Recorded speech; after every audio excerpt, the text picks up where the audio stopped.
From the heart of downtown Kokomo, I'm April Thatcher for Kgov2, and you are watching News Brief. Here are your local headlines. The new prospect team that will call Kokomo Municipal Stadium home has been quite the buzz lately. However, one very important aspect of the stadium project seems to be getting overlooked: the flood mitigation project. The changes in the landscape regarding what the city is doing to prevent future flooding is not clearly evident on the site of the stadium, but move just a few blocks to the west and a lot of change is underway. We're here with Carrie Stranahan, city engineer, to discuss the flood mitigation projects that are ongoing and currently going on. I've noticed that there is a lot of construction on the Washington Park Road area, but first I would like to kind of discuss what is this flood mitigation?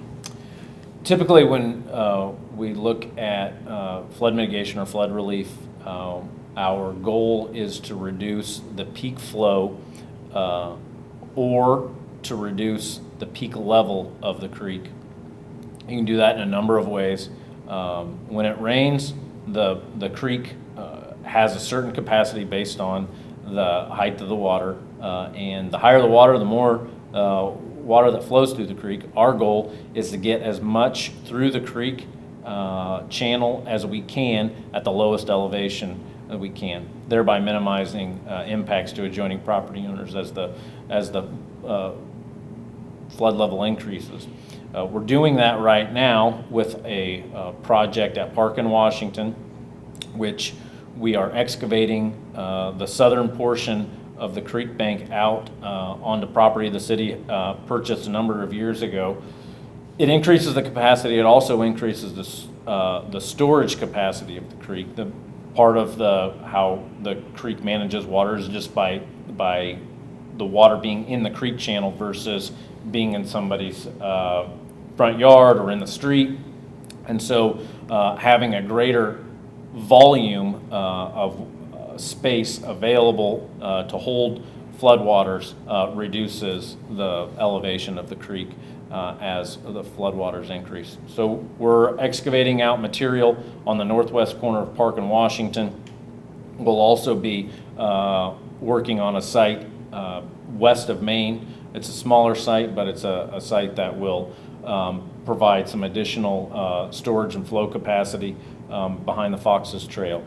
Both these projects, the purpose of these projects is to reduce the peak elevation of the creek as the flood waters would increase. The other major portion of the flood mitigation project is to excavate another location which we haven't begun yet, and that would be east of 931 on the north side of the creek in an area just east of the Bent Creek subdivision. We'll be excavating several acres of material out of the floodplain. That'll be more of a storage area, not necessarily water flowing through the channel, increased water going through the channel, but an area for water to flood that is a controlled area. Okay, well, you've used the term peak levels a lot, and that's something we commonly hear when it's raining a lot. Do you want to kind of elaborate on that, what that means? The creek has a interesting behavior, but it's very predictable based on the amount of water that we get and the conditions of the environment when we receive that water. The crest of the creek is a point that is the most important part of a flood, because it doesn't matter whether floodwaters stay for a long duration or short duration. If they get to a certain level, then they're going to cause damage. And so reducing that crest is very important to minimizing damage and protecting property owners. The location of the facility itself, all the finished floor elevations of all the buildings will be at least 2 feet higher than the 100-year floodplain elevation, which will protect the new investment that we're making from being damaged by a flood. Okay. So what about the location choices of the storage and the widening of the creek? They are downstream from the stadium, correct? The 2 places where we're widening are downstream, and what that allows the creek to do is instead of the water, when the creek is flowing at any point in time, there's actually an elevation difference between upstream and downstream, and what the widening projects that we're doing allows the creek to not be increasing in elevation as it goes upstream as much as what it did before. Therefore, it has an impact, a positive impact on properties upstream. The storage that we're doing at the upstream area allows for less water while that property is being flooded intentionally. It allows less water to go downstream, therefore reducing the amount of water that you see at that peak time. So we're really doing storage really helps downstream, reduce downstream impacts, whereas capacity improvements to the creek help upstream. Okay. All right. Well, it sounds fantastic, and I think it's a great use of, 2 projects coming together to create something great. So thank you for telling us all about the flood mitigation and the great projects that are going on. Thank you. Did you miss Leader One's Hog in the Block event on Friday? Kgov2 was there. Let's take a look. Hi, we're at First Friday with Leader One's Hog in the Block event, which is a great benefit for Bridges Outreach, right? We're with Ryan Minnick from Leader One and Cole from Bridges Outreach. You want to tell us a little bit about Bridges Outreach? Yeah. Bridges, we're a nonprofit organization, and we're in Kokomo Center Schools, and we do after-school programs and just do tutoring and mentoring for kids within the Kokomo School District. So, yeah. So this is a really great event. Can you tell us what all's going on here? There's quite a bit. A little bit of everything.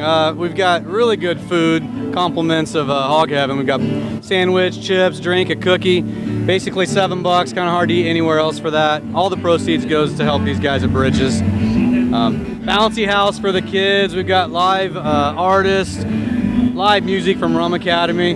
Just pretty much throwing a party on the whole block. Okay, and that's actually Gary Rum over there playing. Oh yeah. The actual Gary Rum, right? Does autographs and everything. All right. Well, great. Thanks for doing something so great for our community, and good luck with Bridges Outreach. Thank you. The Kokomo Confectionery Company opened its doors for extended hours on First Friday, and Kgov2 was finally able to see what it's all about. Hi, we're here at the Kokomo Confectionery Company in the historic Michaelis building, and Shelly Rust is going to tell us all about it. You want to tell us what your title is?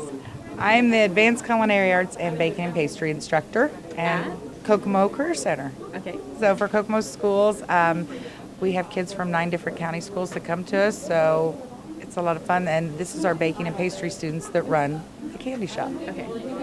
So this isn't ran by anyone outside of the culinary arts area, right? Absolutely not. This is 100% student run and operated. Okay. So they do it all. Make everything from scratch, do all the pricing, do everything. Okay. So what are the benefits of having the students in here doing this? We wanted to give them real life.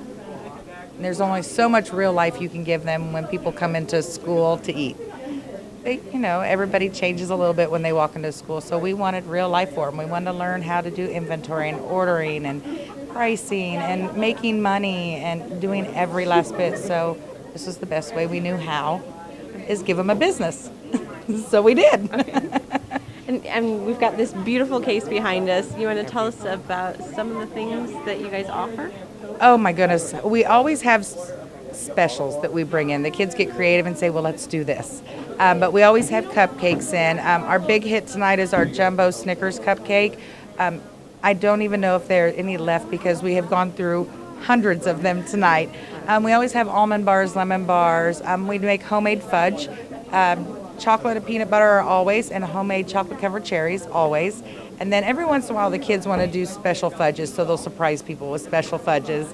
And then we always have different assortments of cupcakes, and they'll bring in cannolis. At the holidays they want to do homemade pies and different rolls and all. So we have everything, and the more chocolatey it tends to be. The favorite around here is the Death by Chocolate, and they love making them, and they sell out on a regular basis. So it's creative. So if the public wants to come and see what you guys are all about, what are your hours and what is your location? Okay, we are at 207 East Superior. Our hours are Monday, Tuesday, and Thursdays from 3 to 6 p.m.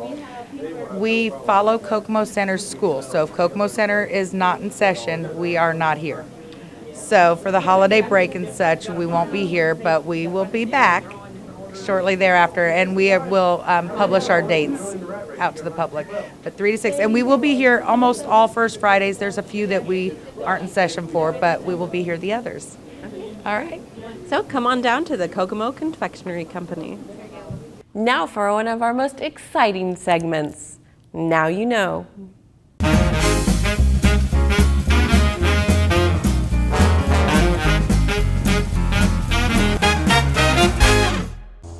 Welcome to Now You Know. Our journey brings us to Highland Park and the beautiful Vermont covered bridge. It is home to the only remaining Smith Type 3 trusses in the state and has survived many things such as flooding, a reckless coal delivery driver, and at least one arson attempt. But none of that happened at Highland Park. Did you know that Highland Park is not the original home to the Vermont covered bridge? We are at the original site of the Vermont covered bridge, located on 500 North, just between State Road 22 and Sycamore. The Vermont covered bridge was named just that because it led into the town of Vermont. Very little of it still exists, but Vermont seed and grain still remains. In 1957, the small valley that the bridge covered was flooded to make improvements to the reservoir. At the recommendation of W.E. White of the Howard County Historical Society, the bridge was moved to Highland Park. So in case you didn't know that Highland Park isn't the original home to the Vermont covered bridge, now you know. Now for your 5-day forecast. Tuesday, partly cloudy with a high of 81 degrees. Tuesday night, partly cloudy skies during the evening will give way to cloudy skies overnight. Low near 65. Wednesday, scattered thunderstorms in the morning becoming more widespread in the afternoon. Potential for severe thunderstorms. High around 80 degrees. Wednesday night, thunderstorms in the evening, then cloudy with rain likely overnight. Potential for severe thunderstorms. Low 58. Thursday, partly cloudy skies, high of 68. Thursday night, a few clouds, low around 50 degrees. Friday, partly cloudy skies, high of 66. Friday night, cloudy skies early with showers later at night, low of 47. Saturday, mostly sunny skies with a high of 67. Winds north at 5 to 10 miles per hour. Saturday night, clear with a low of 42 degrees. Thank you for watching News Brief. For Kgov2 and the City of Kokomo, I'm April Thatcher. For more local daily news, be sure to tune in to Indiana Talks Radio for news on the hour. And now for your community calendar.